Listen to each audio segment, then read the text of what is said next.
Just after dawn, a jogger on a wooded trail outside the small town of Millbrook noticed something at the tree line that didn't belong. He slowed, stepped closer, and then ran. What he had stumbled onto would launch one of the most haunting murder investigations the county had ever known.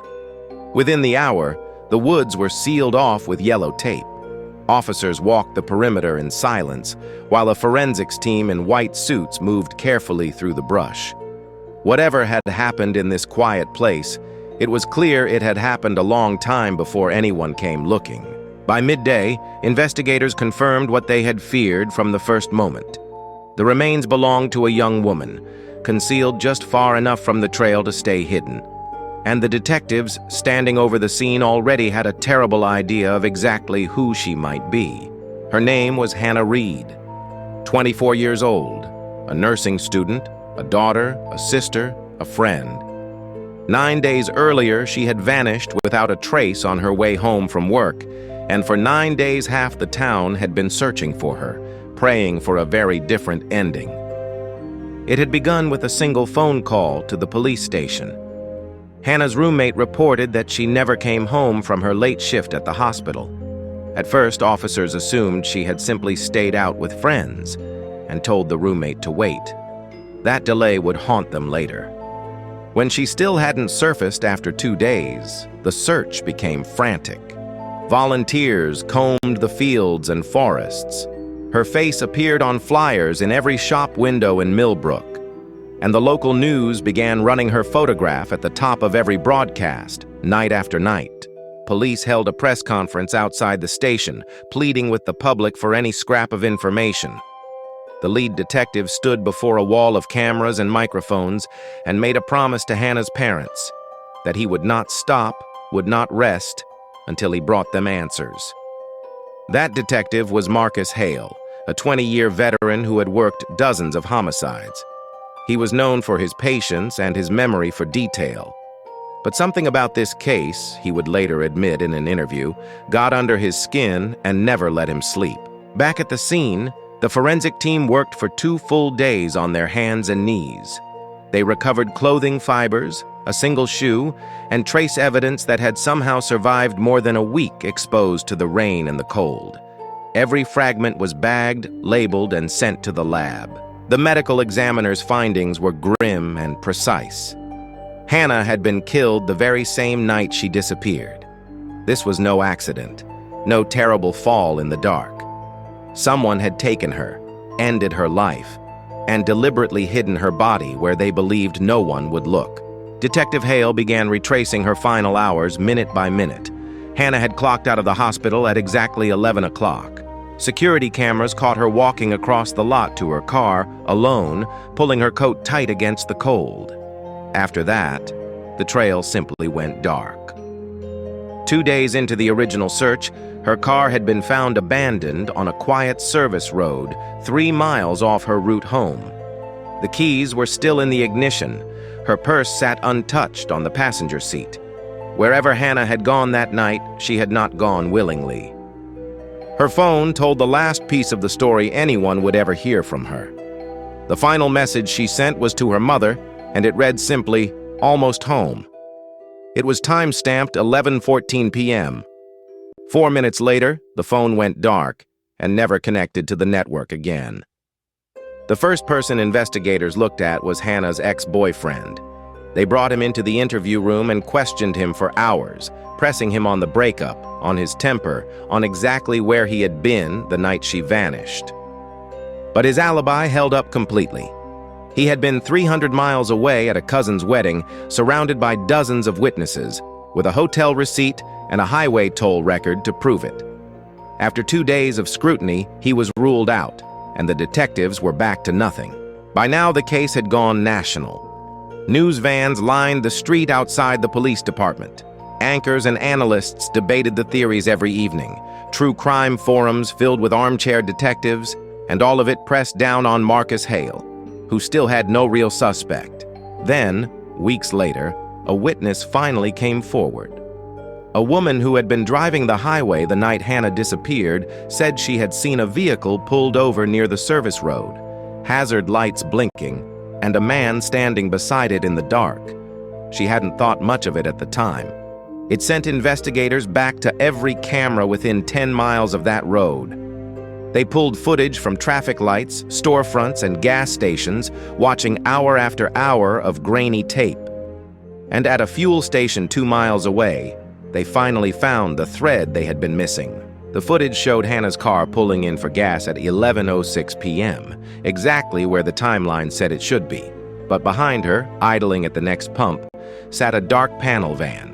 And when Hannah pulled back onto the road, the van pulled out and followed her into the night. From that footage, police built a composite sketch of the man who had been driving the van. The features were rough, the image imperfect, but it was something.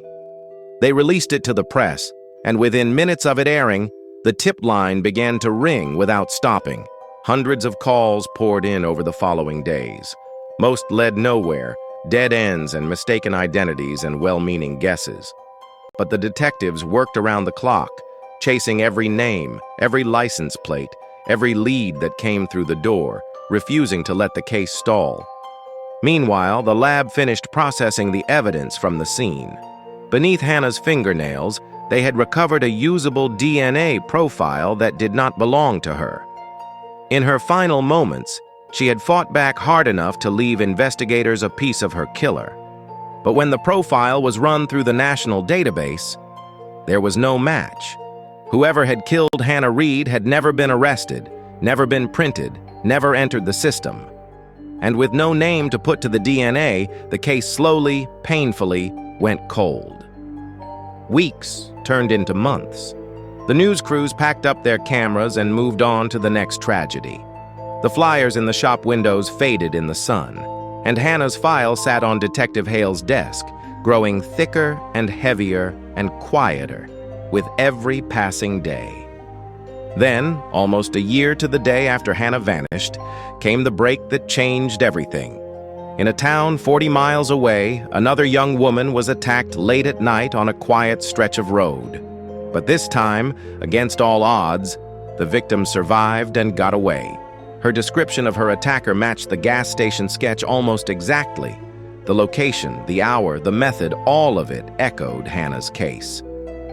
Detective Hale drove out to meet her that same night, certain in his gut that the two crimes were the work of the same hands. And the survivor remembered one detail that Hannah never had the chance to give. The man had been driving a dark panel van with a faded delivery company logo on the side door. It was small, but it was finally something solid enough to start pulling real records. Cross-referencing delivery routes, fuel purchases, and traffic cameras, investigators built a list of every van that had passed near both crime scenes on both nights. The list narrowed and narrowed again until one single name kept rising to the very top, a local courier named Dennis Vogel. On paper, he was nobody. No criminal record, a quiet reputation among his neighbors, a steady job. But his delivery route had placed him on both roads, on both nights, at almost exactly the right times. Police brought Vogel in for questioning. For 6 long hours, he sat across the table from Detective Hale, calm, soft-spoken, and endlessly polite. And again, he insisted that he had never once met or even seen a woman named Hannah Reed. But the detectives no longer needed his confession. Under a court-ordered warrant, they collected a sample of his DNA. They sent it to the same lab to be compared against the profile recovered from beneath Hannah's fingernails a year before. The results came back as a match. The statistical odds of it belonging to anyone else on Earth were more than 1 billion to 1. After a year of dead ends and sleepless nights, Marcus Hale was finally looking at the man who had killed Hannah Reed. Dennis Vogel was arrested at his home the following morning, led out in handcuffs as neighbors watched from their porches in disbelief. The story that had gone silent for a year exploded back onto every front page and every evening broadcast across the state. At trial, prosecutors laid out the chain of evidence, piece by careful piece. The gas station footage, the matching van, the surviving victim's testimony from the witness stand, and at the center of it all, the DNA that tied Dennis Vogel directly to Hannah's final struggle. After 3 days of deliberation, the jury returned. The foreman read a single word that the courtroom had waited 2 years to hear: guilty. Dennis Vogel was sentenced to life in prison without the possibility of parole for the murder of Hannah Reed. Hannah was finally laid to rest beside her grandmother on a hill overlooking the town she grew up in. Detective Marcus Hale retired the following year. He kept a single photograph on his desk until the very last day he walked out of that station. It was hers.